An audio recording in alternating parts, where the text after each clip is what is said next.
Hey everyone, this is David Brown with the migration update for May 21st, 2023 from the Braddock Bay Hawk Watch. I started out the day at the Braddock Bay West Spit where the American white pelican continues.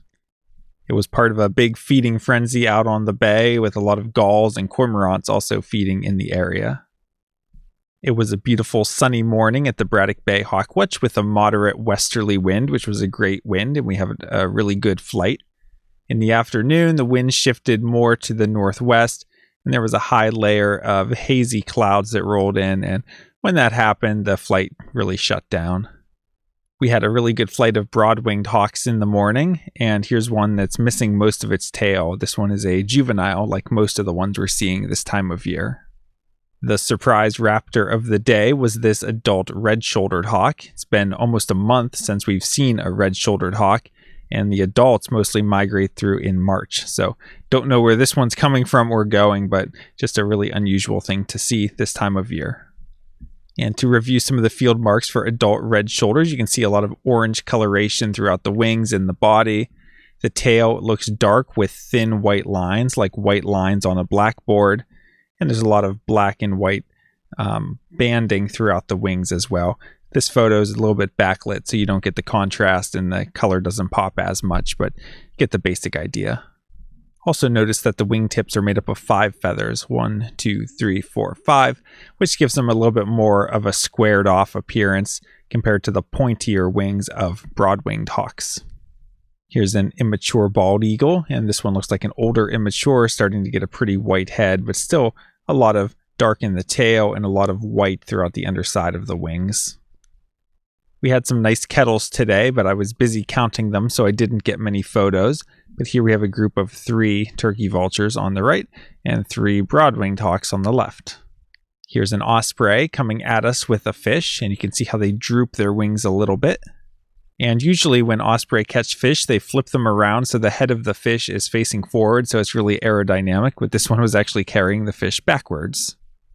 And here's the local adult Cooper's hawk up to his usual shenanigans of chasing a turkey vulture. After the hawk watch, Kim and I went over to the church trail to do some warbling. And one of the highlights there was this perched common nighthawk, although it was really hard to get a good angle on it, especially with where the sun was. And afterwards, we went over to the Firehouse Woods, which was really great. There was one spot right here where we stayed for at least a half hour just standing still and watching the warbler activity. And there was actually a hole here that downy woodpeckers were going into. And we had a Wilson's warbler hopping around in here. There was Nashville warbler, common yellowthroat. There was a female Cape May warbler down low. And one really close look at a male black-throated blue that was right behind us from the angle of this photo. And Kim got a really good cell phone video of it. Not digiscoped, not through binoculars, just holding the cell phone, and this bird was just feet away from us. Really, really cool.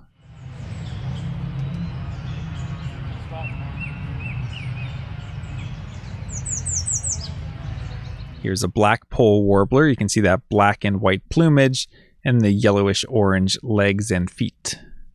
And here's another angle of the same black pole warbler. And we also had a few chestnut-sided warblers, which are always cool to see. Taking a quick look at the eBird checklist from the West Spit in the morning. There wasn't much migration last night, so not a huge variety of species around, and only had 39 species. But I was also carrying my scope out since I wanted to get out at the end and look for the pelican and scan through the gulls, so didn't spend as much time picking through the songbirds. From the Hawk Watch today, we had 58 species. And for the evening birding, we had 36 species at the church trail and 42 species at the Firehouse Woods. Taking a look at hawk count for our migrant raptor totals, today we had 139 turkey vultures, 5 ospreys, 58 bald eagles, 5 northern harriers, 2 Cooper's hawks.